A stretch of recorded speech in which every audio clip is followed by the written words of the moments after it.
Kiyosaki's Rich Dad, Poor Dad series, and he's a tremendous educator, and he wants to give back to the community. And this is a way. And his dad was a highly paid head of education in Hawaii, and he had that was considered his poor dad financially.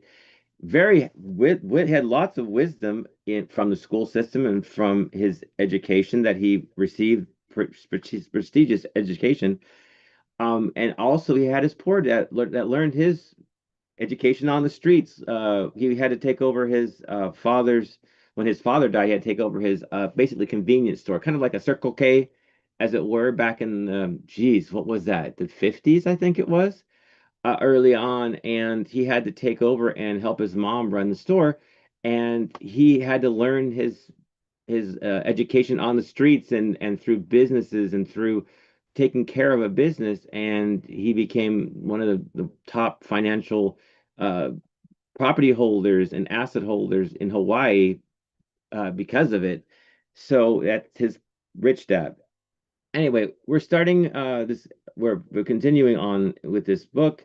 You'll see here that we are on chapter 13.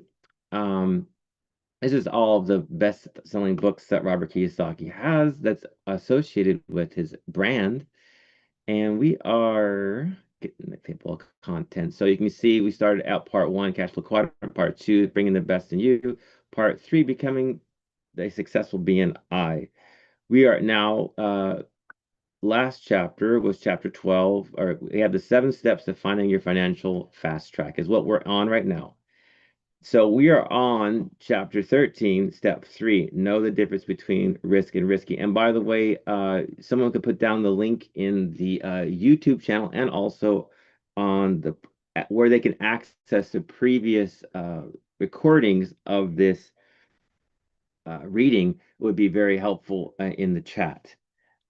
And then later on, we'll go over that verbally for those who are watching the recording. I know it's kind of hard to see the chat, so we'll do that.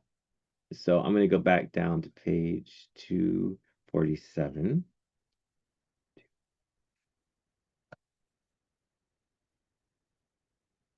Okay, chapter 13, step 3, know the difference between risk and risky.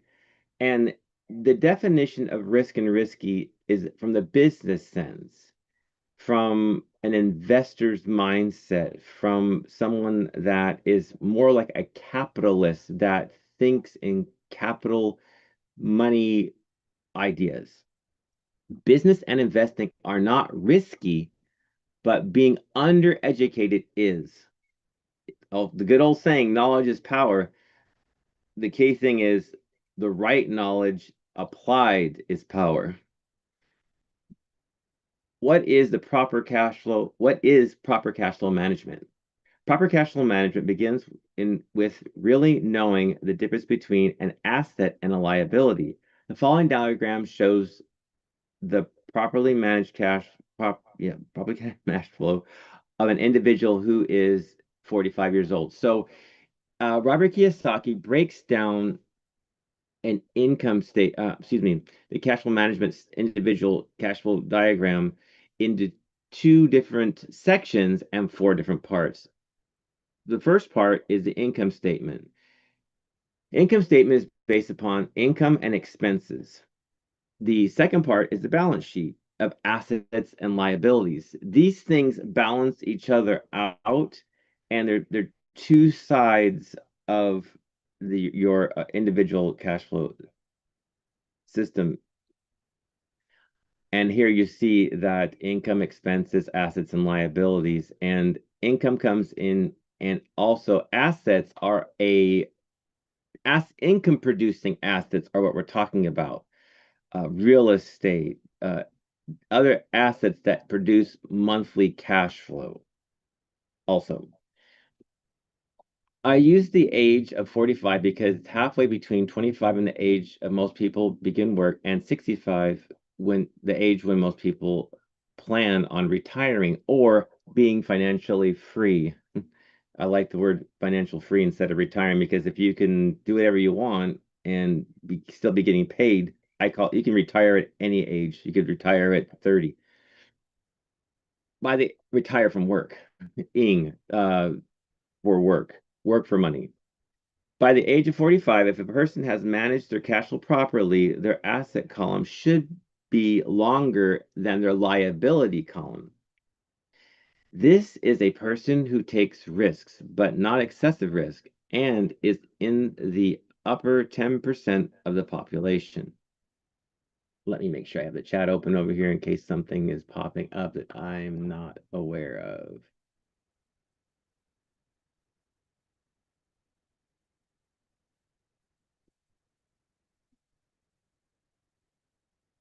One moment, please. Hmm.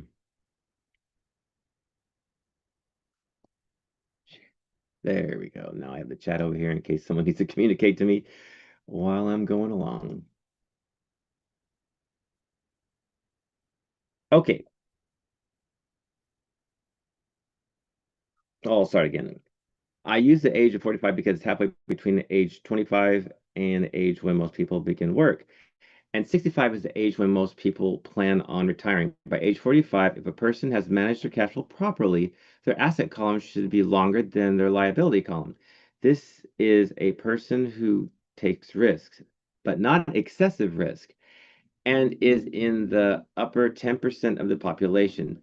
But if they do what the other 90% of the population does, which is mismanage their cash flow and not know the difference between an asset and a liability, then at age 45, their financial picture looks like this.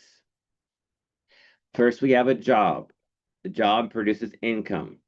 Their income goes into their liabilities, their mortgage, their student loan, their credit cards, etc. Then it comes back through their expenses that are like their household expenses, their food, their shopping, their dining, their kids' clothes, their kids' books and such, and their cars and all their other toys, and out. So their cash flow literally flows through their financial statement like that. These are the people who most often say investing is risky. For them, it is risky, but not because investing is risky. It is their lack of knowledge, financial knowledge, and formal financial training that makes investing risky. It's an unknown to them, and because they don't know it and they don't have financial guidance from trusted advisors, anything is risky. Financial literacy. In Rich Dad Poor Dad, I explained that my rich dad demanded that I become financially literate. Financial literacy is not simply looking at the numbers with your eyes, but also training your mind to tell you which way the cash is flowing. Rich Dad often said, the direction of cash flow is everything. So a house could be an asset or a liability depending upon the direction of the cash flow. If the cash flows into your pocket, it's an asset. If the cash flows out of your pocket, it's a liability. Financial intelligence. Rich Dad had many definitions for financial intelligence, such as the ability to convert cash or labor into assets that provide cash flow. But one of his favorite sayings is, who is smarter, you or your money? Hmm. For a rich dad, spending your life working hard for money only to have it go out as fast as it comes in is not a sign of high intelligence, high financial intelligence. You may want to review the cash flow patterns of a poor person, middle class person, and a rich person presented in chapter 10. Remember that a rich person focuses his or her efforts on acquiring assets, not working harder. Some people try to use the stock market. Some people try to use lottery tickets. Some people try to use different ways of acquiring assets. What the rich do is they have networks of people that they know where to get the good deals from, just like you know how to basically get the good shopping deals. Where's the best gas prices, etc. Getting groups of people together like this one right here, people that have like mind and are focusing for and looking to become financially free and have financial independence. They all focus on getting the best deals, finding the best assets to be able to become financially free. So, due to their lack of financial intelligence, many educated people put themselves into positions of high financial risk. My rich dad called it the financial red line, meaning income and expenses are nearly the same every month. They're equal. Money comes in, money goes right back out. There's no money extra for assets start building up assets. These are the people who cling desperately to job security and are unable to change when the economy changes and often destroy their health with stress and worry. And these are often the same people who say business and investing are risky. Look at today. What is a safe and secure job? Most careers are rotated out more than the presidency every 4 years. Um, Jobs, we have many federal employees that have, this is the second round of layoffs. And also, many companies are switching to AI. So, jobs security is not secure anymore. So, what's more risky? Having a source of income like a job that is risky in that you may not have it tomorrow, or creating your own asset base and your own assets that are generating monthly guaranteed and reliable income that is actually safe and secure, that you control and no other entity controls those things.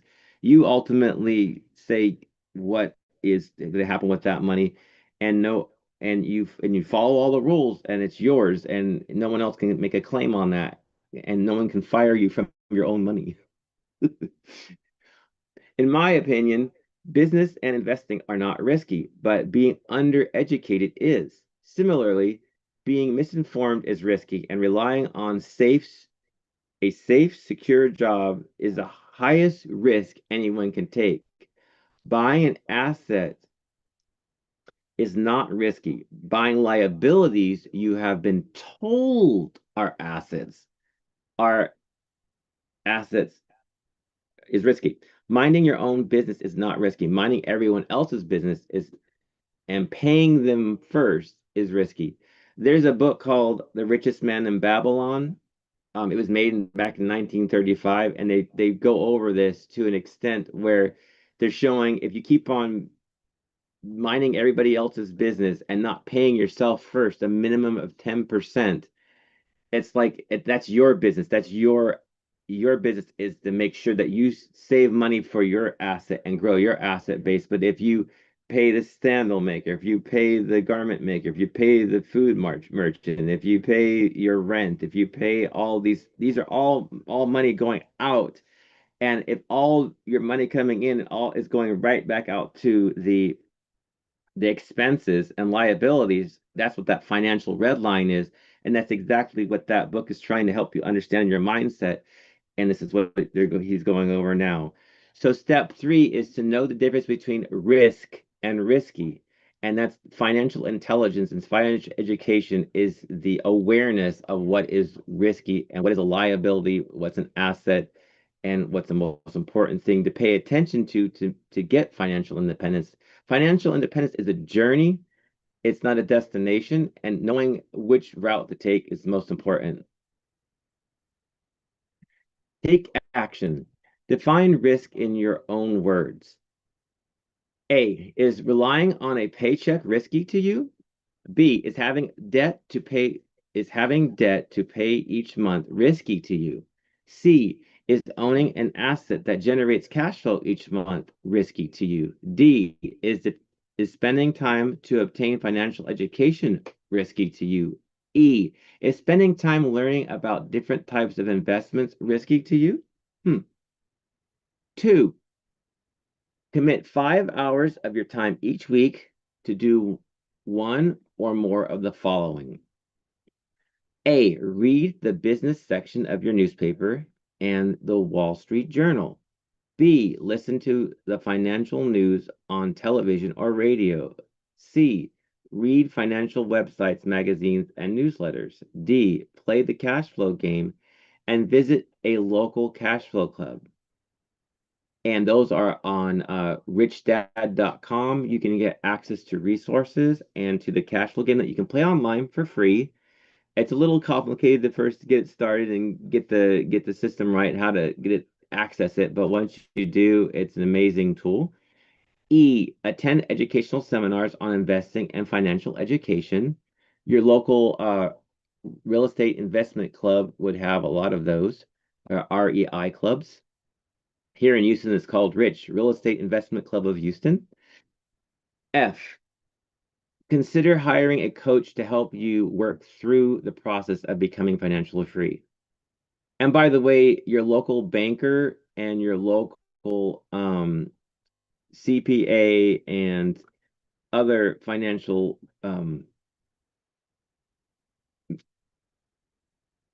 team members may or may not be educated in the same way. That helps you to build up your financial assets in a way that we're talking about through the Rich Dad Education, through our platform that we have that we're learning from today. In other words, you need to be careful of where you get your advice from, because what you consider an asset and what your CPA considers an asset and what your banker considers an asset, it's an asset to them. The banker loves you putting your money, giving you a loan because that's an asset to them. The banker doesn't like your money, meaning like if you put money in there to like $10,000 into their bank account, that's a liability to them because they have to pay you interest. But when you take out a loan, that's an asset to them because you pay them interest. So whoever's ever paying the interest is it's a liability to them, and whoever is receiving the interest, it's an asset to them. That's in their asset column. I'm gonna go ahead and take a break really quick and let everyone chime in. If you have any one out there that would love to go ahead and say hi. Let's go ahead and make that happen. Let me see if I can find my mute button. It's always fun to find. All right. Anyone out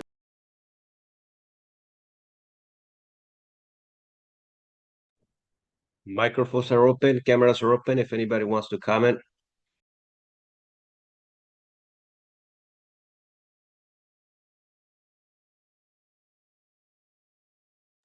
Hey, Jameson, I think that today's reading is phenomenal. Thank you so much. Taking action is important, which is what you're reading right now in regards to understanding assets, right? I think a lot of us, when we don't really understand finances, we think a car is an asset. It is an asset, but it's a depreciating asset, right? Anything that depreciates in value, it's something that takes away from us.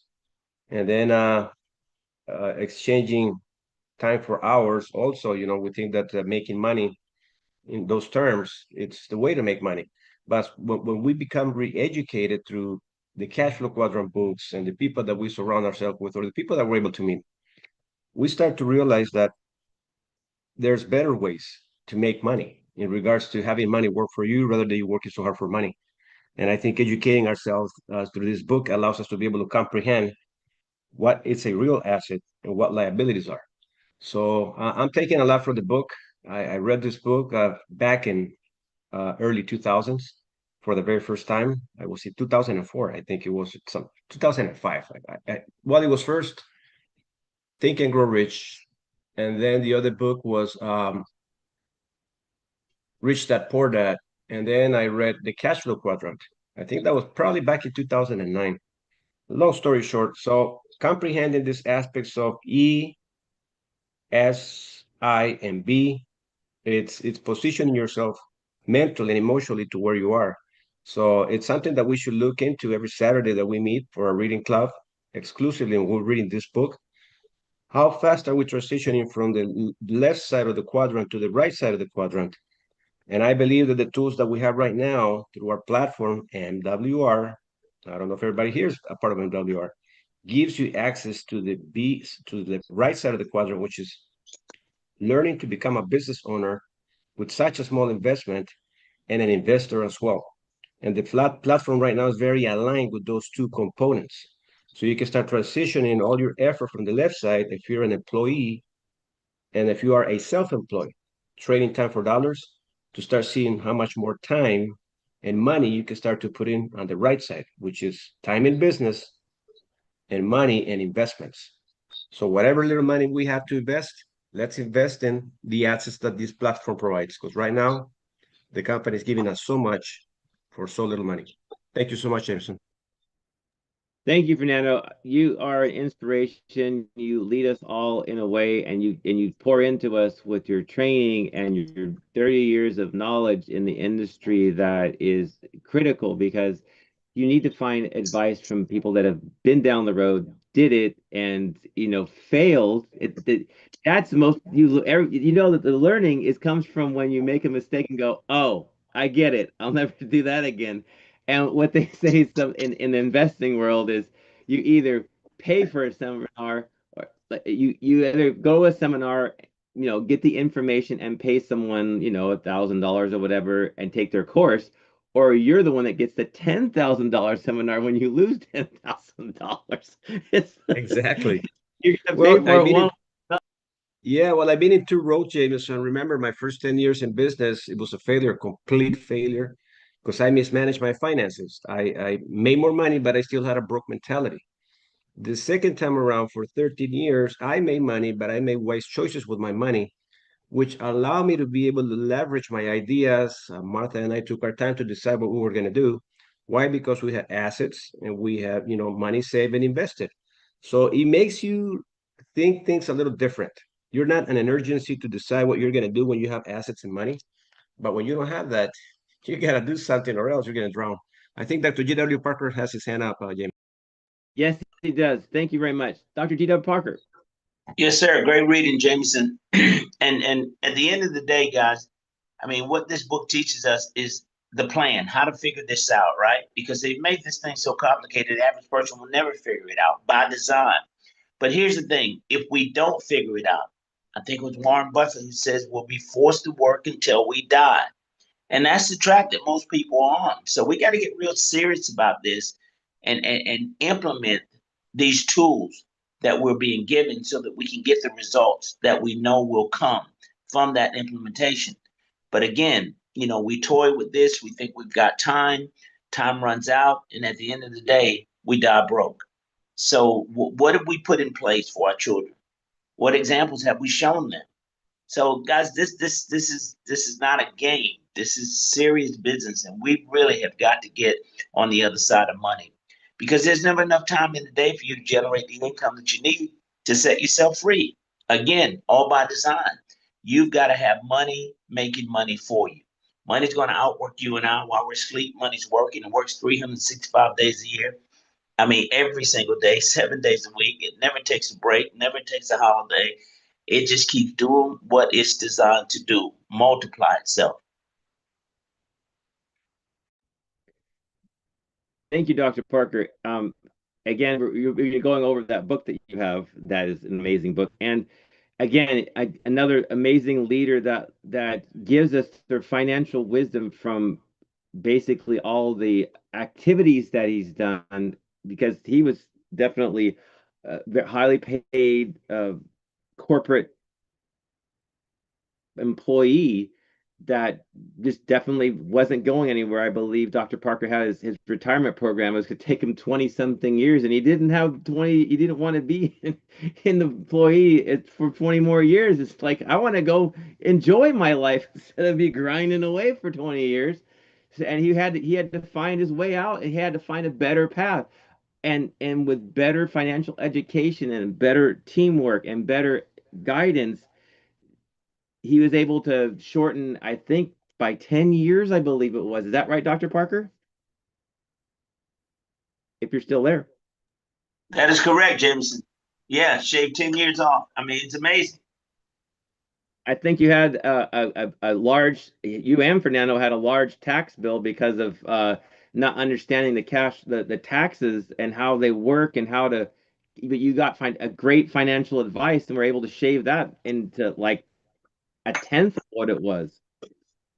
Absolutely. Made all the difference in the world. I mean, this program is a lifesaver, man. What MWR brings to the table, and then to solidify it with these kinds of readings and these kinds of teachings, with what you bring to the table is powerful. And I'm hoping people are taking notes. And if you don't have the book, get the book, apply the principles, and watch what happens. And that's exactly what excuse me, Robert Kiyosaki is saying. It's financial intelligence. That's what his actual rich dad was trying to, pound into his head. Get financially educated because you can't. You're not unaware if you're only using television, social media, AI, whatever you're using to get your financial intelligence. You're being fed by people that are trying to feed you, or they're keeping you in a consumer mentality. They're keeping your mind in what's ever popular, and that's not going to make you wealthy and not you financially independent. They're not promoting what makes you financially intelligent. They're promoting what makes them financially rich. Anyone else out there, or anybody any other comments? Sorry. Jameson, I just wanted to, I learned something now that we have assets that we're working with our platform in regards to passive income and residual income. Residual income comes from the effort of a network. Passive income comes from the effort of an asset. See, these two valuable ways to view money, and I learned that. I was like, wait a minute, what's the difference between passive income and residual income? Passive income is an asset, like rental agreements when you own real estate property. You're collecting passive income month after month after month. Well, now anybody that wants to learn the way to have residual income and passive income work for you, it's real simple. I mean, the program that we have set up with our membership is get to $5 per day. And there's two ways in how you can get to $5 per day. Find a place where you actually have $36,000 working for you at 5% rate of return, right? That will give you $5 per day. Or go find four people building your network that can allow you access to $5 per day. That's residual income. Now we have an ounce of precious metals that gives you passive income, 69 cents on an ounce. We're talking about probably about 18% per year in passive income. It's a rental agreement. So if anybody can start playing the money game and start with those two little steps, you got passive and you got residual income. And if you take care of that, now you can be blessed to be able to have more and start to increase that $5 to 20, precious metal from 1 ounce to 50 ounces, so on and so forth. So this is a 5-year game plan. If you work it right strategically, you could be done with passive and residual income. And I'm talking about 6 figures, 7 figures in as little as 5 years. That's amazing. Thank you. Thank you, Fernando. And one of the things about the cash flow game, it's not just a play game. It's literally teaching you. He created the game. He spent many $1 million, whatever it was, getting it developed, getting it tested, getting like beta testing it over and over and over again. This is literally his cash flow game, a physical game, and the one that he has online is literally, and there are groups, there are cash flow clubs around that literally teach you this information. You start off with maybe a starter house. You start off with a penny stock. You start off with general little assets. So you make your paycheck, you pay your bills, and then the game is about buying assets to create that passive income. So that way that your passive income exceeds your expenses, and then you're out of the rat race and onto the fast track. But this is literally like you're talking about what is an asset? Something that generates money for me. It could be multiple assets. It could be a business. It could be a royalty off of a book, movie, or something like that. It could be hard assets like silver in a way of just holding it, or a piece of art, or it could be something that you're generating monthly income, rental income, and through other assets and or whatever agreements that you have. Contracts are key. Contracts, and this is back to financial intelligence, and that's why he's trying to say read about the business Wall Street Journal, listen to financial news, find out what really is an asset and what is not. Find out what other people are doing that are successful at doing, and make sure that they're actually doing it and not just talking about it. There's many of the what are those the Wall Street guys up there, the traders and the advisors, and they don't have a single asset. They just do what everybody else does, but they're advising people that how do you put Robert Kiyosaki puts it? Advisors that ride the train to work in New York advise the people that ride up in Rolls Royces to the front door what to do with their money. Like, oh gosh, whoopsie. We got to make sure we have the right advice from the right people. Again, I'm going to go ahead and take off here if unless anybody has their hand up that I'm not aware of. Okay, I'm going to take off. Chapter 14, step 4, decide what kind of investor you want to be. Smart, start small, and learn to solve problems. Have you ever, oh, we got an echo here on my end. Have you ever wondered why some investors make more money with a lot less risk than others? Most people struggle financially because they avoid financial problems.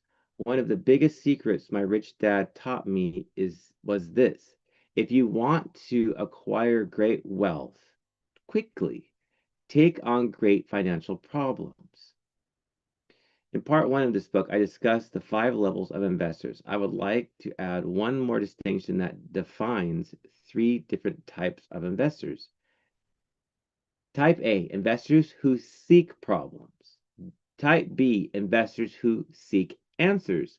Type C, investors who seek an expert to tell them what to do. Type C investors. Type C investors are financially uneducated and look for people to tell them what to invest in. People in the E and S quadrants employ, yeah, page 252. So right here we have the employee, self-employed, business owner, and investor. This is the left side. This is the right side.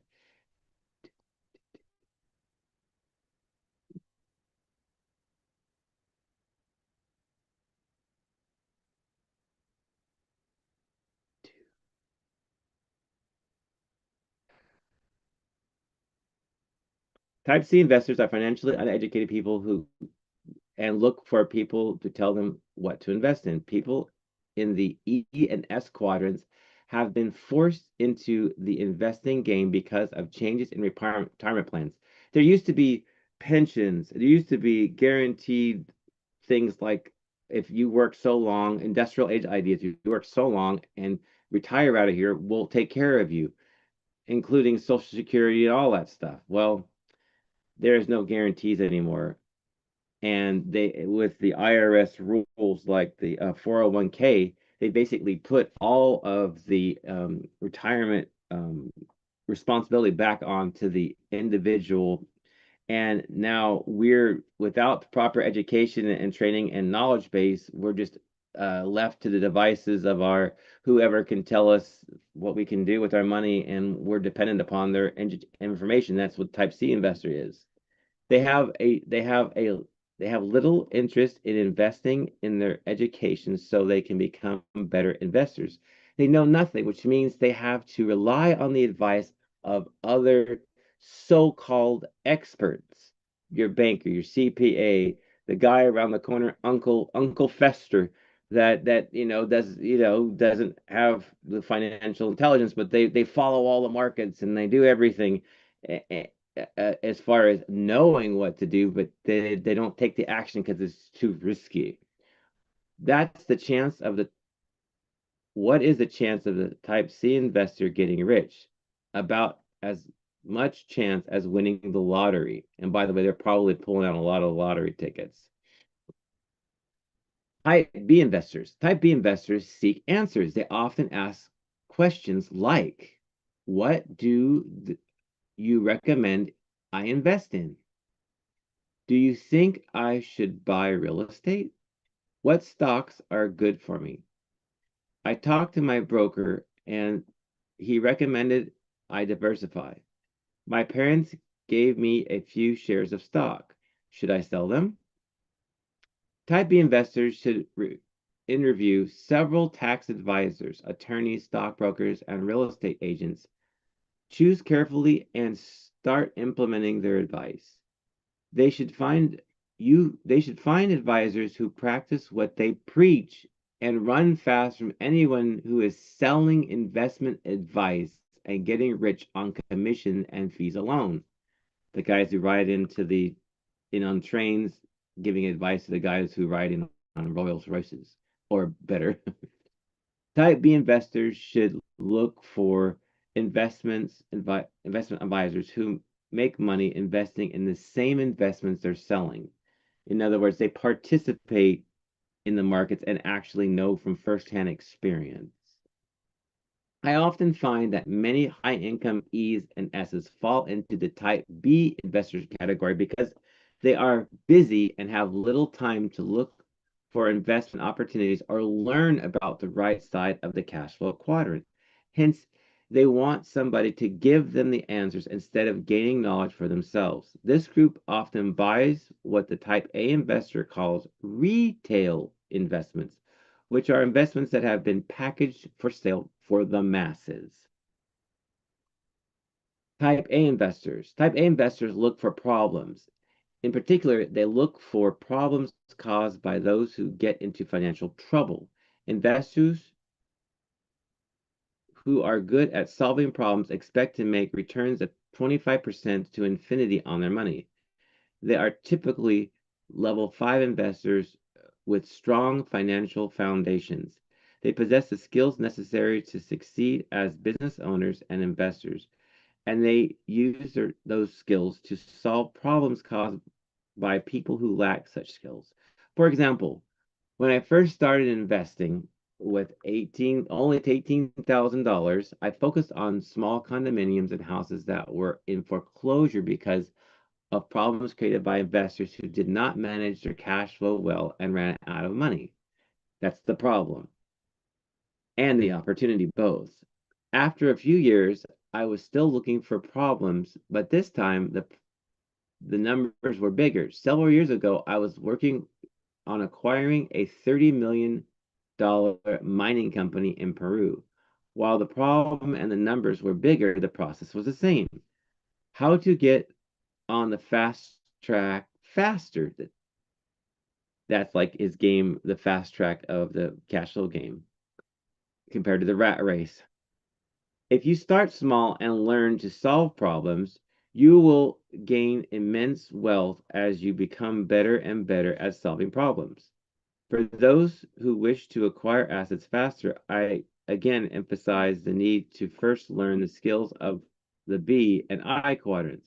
I recommend learning how to build a business first because it provides vital education experience, improves personal skills, provides cash flow to soften the ups and downs of the marketplace, and provides free time. It is the cash flow from my businesses that bought me the free time to begin looking for financial problems to solve. Can you be all three types of investors? In reality, I operate as all three types of investors. I am a C type investor when it comes to mutual funds. When I'm asked what mutual funds do I recommend, I tell the person I have no idea. As a B type investor, I seek professional answers to my financial problems. I seek answers to my advice from my advisors, including tax and wealth strategies, stockbrokers, bankers, and real estate brokers. When you find good ones, these professionals provide wealth of information many people do not personally have time to acquire. The advice from my financial advisors is valuable because they know trust, wills, and insurance far better than I ever will.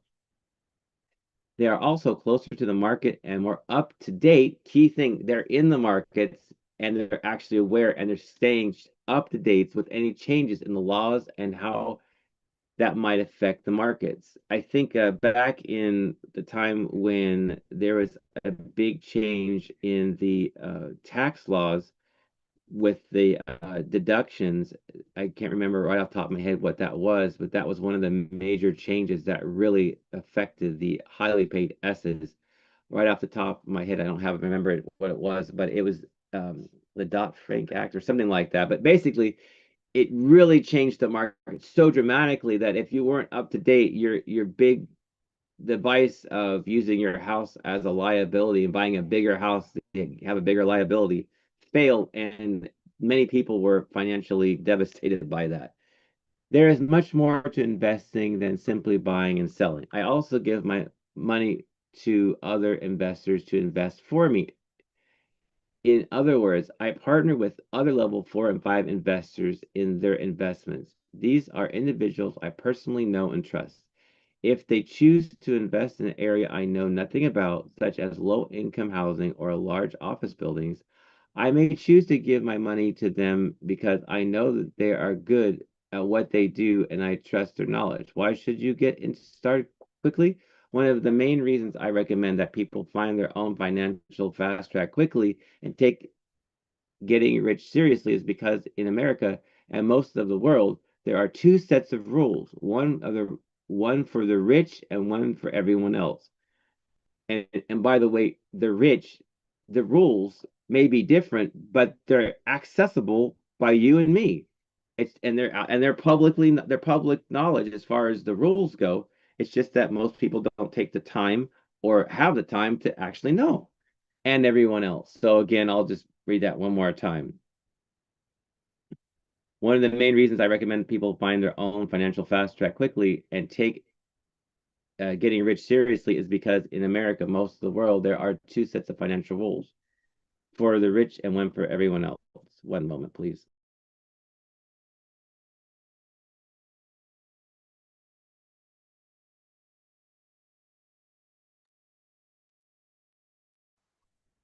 Why should you why you should get started quickly. One of the main reasons I recommend people find their own financial fast track quickly and take getting rich seriously is because in America, most of the world, there are two sets of rules, one for the rich and one for everyone else. Many laws are written against people stuck in the financial rat race. In the world of business and investing, I find it shocking how little a middle class knows when it comes to where its tax dollars are going.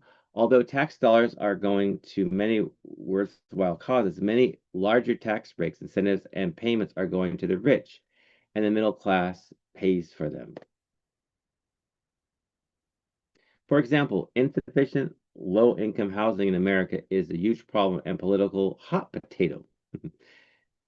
To help solve this problem, cities, states, and the federal government offer substantial tax credits, basically incentives, tax breaks, and subsidized rents to people who finance and build low-income housing. Isn't that amazing? They're using tax breaks as a way to incentivize investors to do the work that they can't do themselves. That is an amazing use of taxes, is basically as an incentive. Just by knowing these laws, financiers and builders become wealthier by having taxpayers subsidize their investments in low income housing. Why it's unfair? Not only do most people on the left side of the cash flow quadrant, the E and the S, employee, self-employed, which self-employed is basically you own the job. E is you have a job. Not only do most people on the left side of the cash flow quadrant pay more in personal income tax, but they are also often unable to participate in tax advantaged investments. What does that mean? Investments that have low taxes, basically, or zero taxes in some cases. This may be another reason why the rich are getting richer. And by the way, having and owning a business is as simple is a sheet of paper and in our case $100. It's amazing one time. I know it's unfair and I understand that both sides of the story. I have met people who protest and write letters to the editor of their newspapers to try to change the system by running for political office. I say it is much easier to simply mind your own business, take control of your own cash flow, and find your own financial fast track and get rich. It is easier to change yourself than to change the political system, the markets, the global economy, anything like that. And that's back to your own financial intelligence and your and getting in the networks of people that have greater financial education than you. Like that's why in big corporations they have boards of trustees and boards of members that actually are like 5 steps ahead of them that advise them. They get advice from the people that have already gone down the road, taken the actions, made the mistakes, and have distilled the financial wisdom.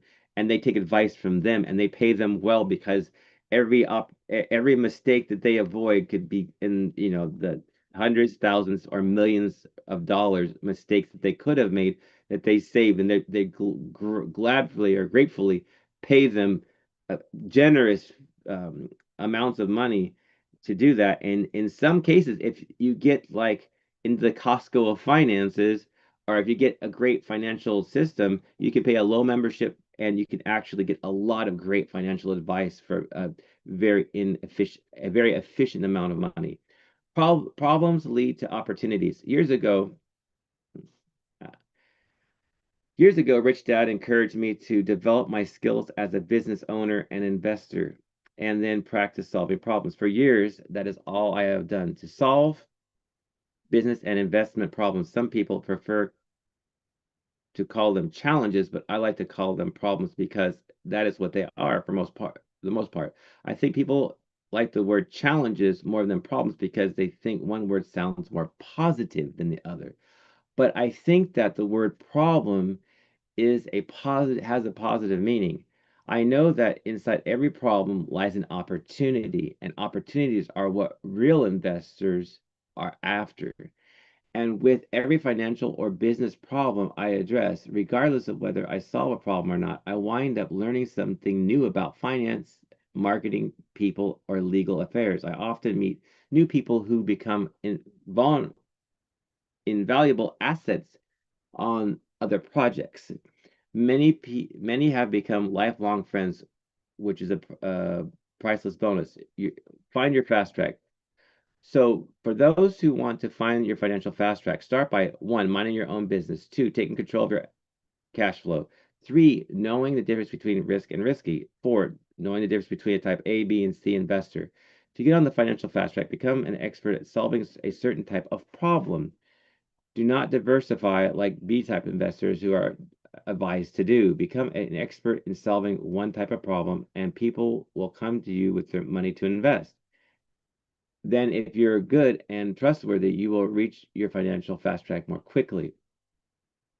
Let me see what we've got. Perfect, perfect, perfect. Here are a few examples. Bill Gates is an expert at solving software marketing problems. Donald Trump is an expert at solving real estate, and Warren Buffett is an expert at solving problems in business and the stock market, which in turn allows him to buy valuable stocks and manage a successful portfolio. George Soros is an expert at solving problems resulting from market volatility, which makes him an excellent hedge fund manager.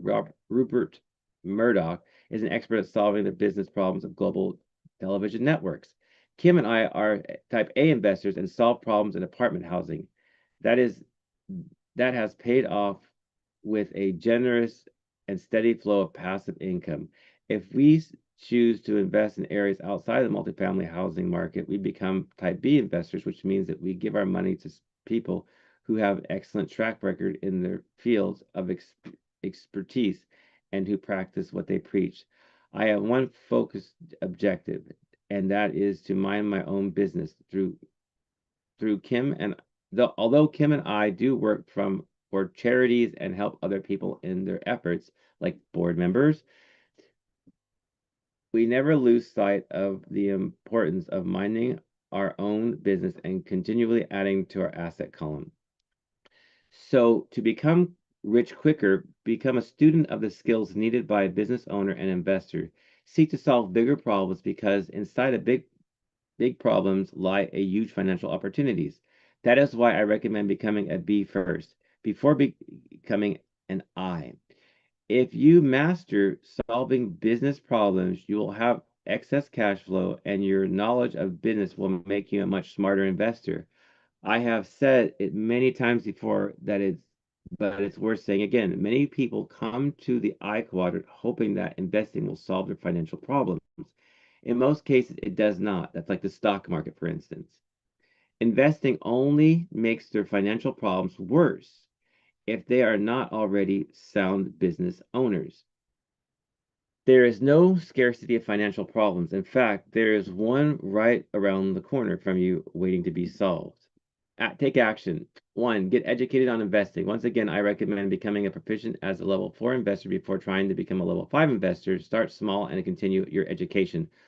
Each week, do at least two of the following. A, attend the financial seminars and a class. I attribute much of my success to real estate course I took as a young man that cost me $385. It has earned me millions over the years because I took action. Knowledge pushed action equals opportunity. Look for big sale signs for sale signs in your area. Call on 3 or 4 per week and ask the agent to tell you about the property. Ask questions like, is it an investment property? Is it rented? What is the current rent? What is the vacancy rate? What are the average rents in an area? What are the maintenance costs? Is there a deferred maintenance cost? Will the owner finance? What types of financing terms are available? These are questions of an investor. These are and questions that you start to have your mind to see the money with your mind and not with your eyes. You don't look at the bricks and the sticks and the lawn and the curb appeal. You look at the financials because that's what really makes it an asset or a liability. Practice calculating the monthly cash flow statement for each property and then go over with the real estate agent to see what you forgot. Each property is a unique business system and should be reviewed as an individual business system. So, C, meet several stockbrokers and listen to the companies they recommend for stock buys. Research those companies and consider opening a trading account and make some small investments. D, subscribe to investment newsletters and study them. E, continue to read and attend seminars, watch financial TV programs, and play Cashflow. 2, get educated in the business. A, meet with several business brokers to see what existing businesses are for sale in your area. It is amazing how much terminology you can learn by just asking questions and listening. That's exactly how Rich Dad learned, and that's how Rich Dad taught Robert Kiyosaki. Just that way. He had him sit in on business meetings and ask questions and listen. It's like, there it is, the key to wealth right there. Attend a network marketing seminar to learn about its business systems. I recommend researching at least 3 different network marketing companies. Attend business opportunity conventions or trade expos in your areas to see what franchises or business systems are available. Subscribe to business newspapers, magazines, and other types of communications. Okay, that will lead us at the end of chapter 13 into 14. Okay, we've hit our number, or hit our mark as far as time goes. And I like to see if anybody has any questions out there. I will be turning it over to Fernando, and he can go ahead and take those questions and everything. And all right, Fernando, I'm going to give it to you. And any questions come up, we'll go ahead and answer them and let it go to you. Jameson, thank you so much for this morning's reading. I've learned a lot. I mean, it looks like chapter 15, step 5, seek mentors. It's the chapter that is going to wrap up what we learned today. If anybody has any questions or would like to participate by giving us some ideas, we'd like to hear from you. This reading club is open for anybody to express their thoughts. Anyone?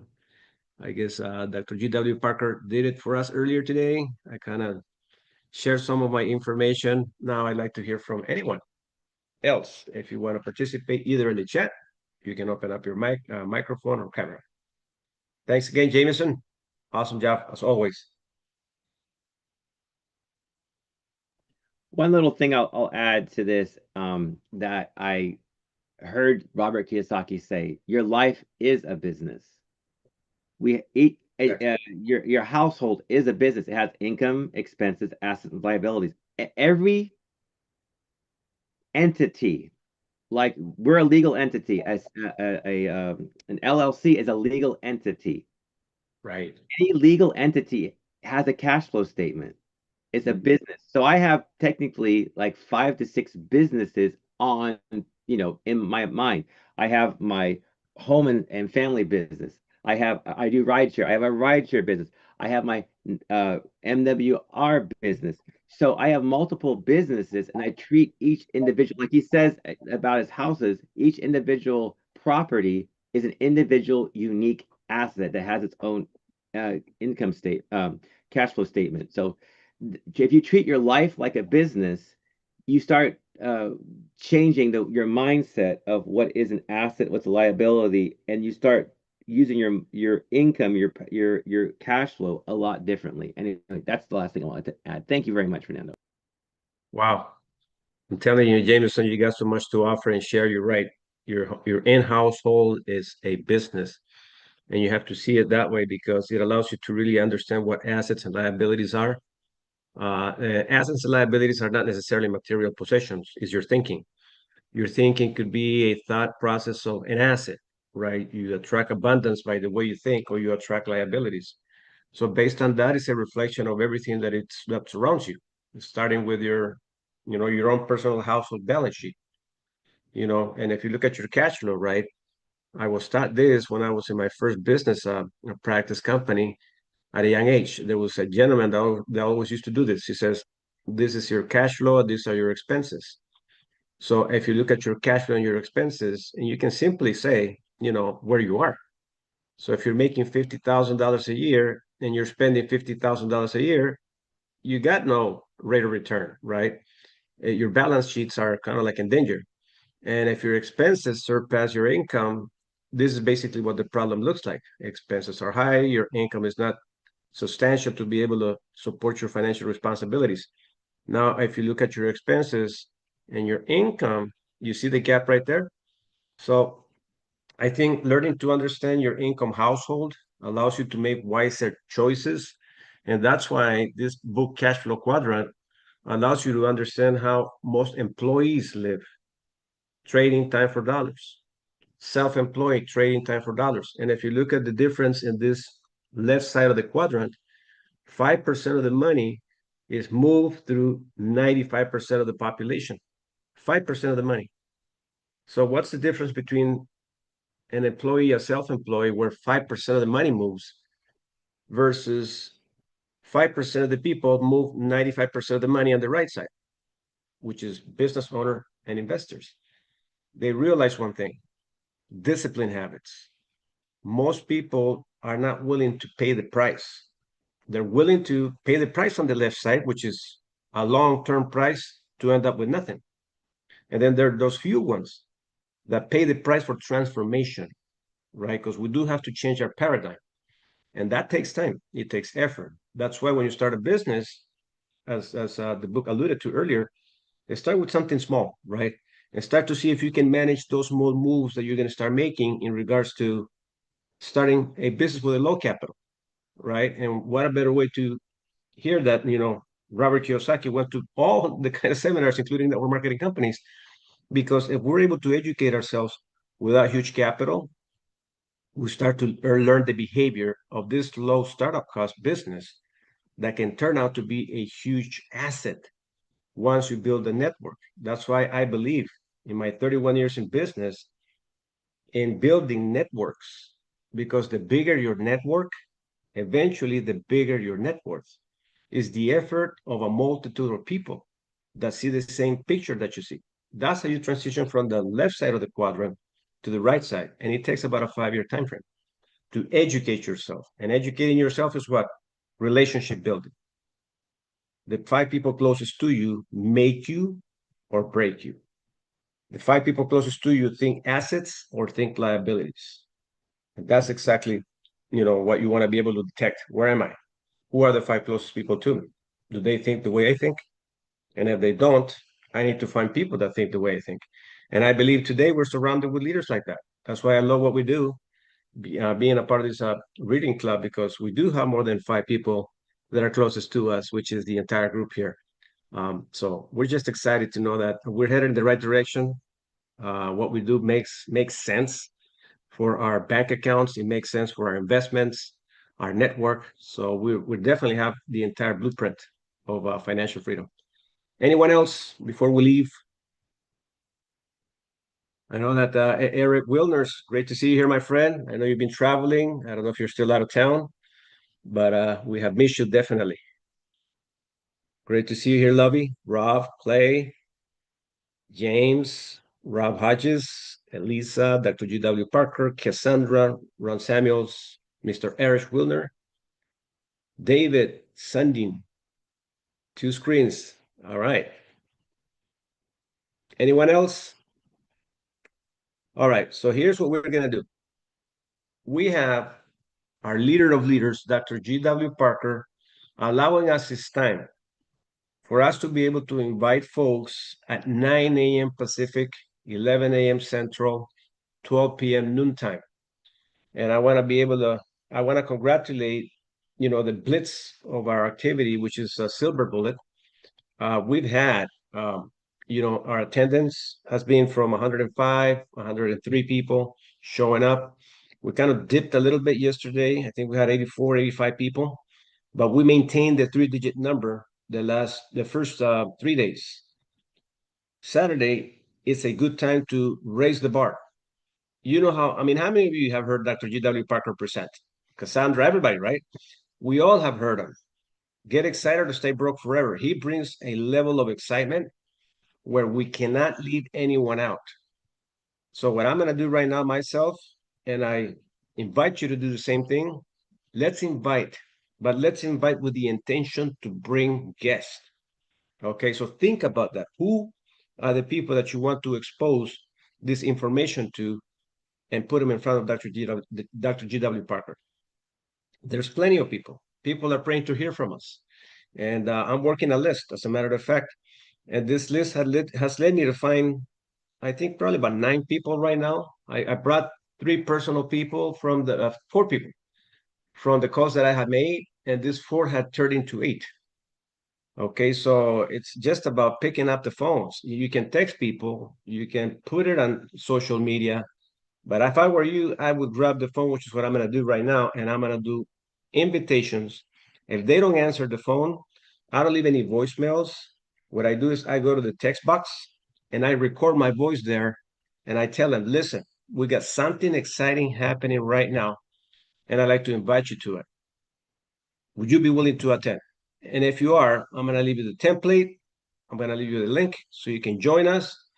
We're transforming lives. And the way we're doing it is by helping people understand how to stop trading time for dollars. If you're interested, I'll see you there. Simple. All right. So, ladies and gentlemen, we're wrapping up. Thanks again, Jameson. Let's do the invites. And I'm looking forward to seeing. Okay, we've been in the 105 the most, I think 107 people. Let's make it 200 people today. In our part, we can double the numbers. But company-wise, 200 people, definitely is the way to go. Hey, Manifa. Hi, guys. I'm here, but I'm on YouTube because I can hear the conversation way much better. I don't know why on my phone, my Zoom doesn't allow me to connect to my Bluetooth. I don't know. It's just still mute. So I hook on there. So now I'm just so excited about the education that we're learning, and we have the practical way to do it. It's an exciting time in our industry, $1 trillion industry that we have here. And if you're not on the multiply side, you're on the division side. Just look at my chat on YouTube. You'll see what I comment when I can.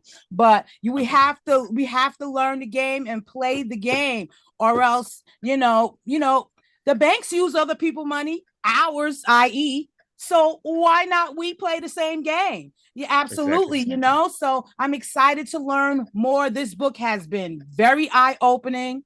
If you can't say ouch, you can't say amen. You gotta say ouch when you read this book, because it'll get you all the way together, all the way in line, if you adhere to it. So thank you so much for being a leader's leader.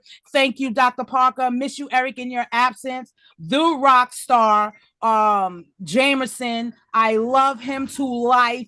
to watch him, open up and reading and talking. Man, he is phenomenal. I love you guys so much. Thank you for allowing me to be a part of this platform for the years that I've been on here. And let's go and let's grow. Wow, Monifa, I mean, you lit it up. We're about to say goodbye, but geez, what a goodbye. I don't want to leave. I was like, oh my God, let me hurry up. Let me hurry up and log on real quick. All right, gotcha. Take care. Hey, multiply, don't divide. Exactly. Monifa, thank you so much. As a matter of fact, go look at Monifa's material in Facebook.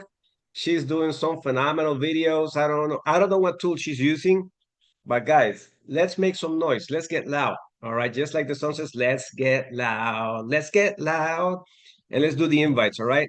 So, ladies and gentlemen, we'll see you at 9 a.m. Pacific, 11 a.m. Central, 12 noon time. See you at the event. Let's pack the house and let's make Dr. G.W. Parker proud of us.